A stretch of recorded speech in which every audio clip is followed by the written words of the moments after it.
C'est un court-métrage d'une dizaine de minutes réalisé à La Réunion. Un film qui raconte l'histoire de ces personnes atteintes de troubles du spectre de l'alcoolisation fœtale.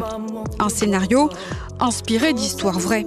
On part vraiment sur une histoire un peu des familles et on vient montrer qu'est-ce que ça impacte d'accueillir un enfant qui a un trouble du spectre de l'alcoolisation fœtale, que ce soit au sein de la sphère familiale, que ce soit au niveau scolaire, que ce soit au niveau de l'orientation professionnelle, que ce soit au niveau de l'impact dans la société, l'insertion sociale. Donc voilà, c'est ça le propos. À l'initiative de ce court-métrage, l'association Vivre avec le SAF. Depuis 12 ans, elle sensibilise le plus grand nombre au risque d'une consommation d'alcool pendant la grossesse.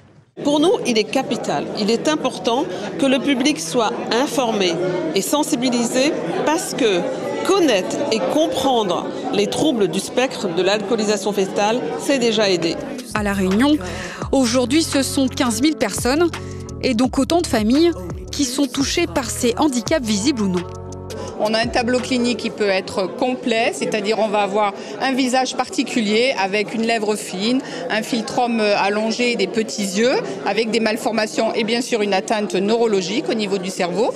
Et puis on a une autre forme, donc la première forme, celle dont je viens de parler, c'est 1 pour 1000. Et puis des formes qui sont beaucoup plus fréquentes et beaucoup moins visibles.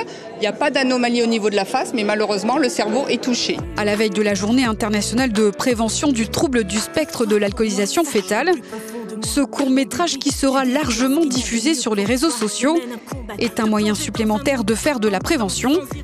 Sans alcool pendant la grossesse, ce trouble n'existe pas.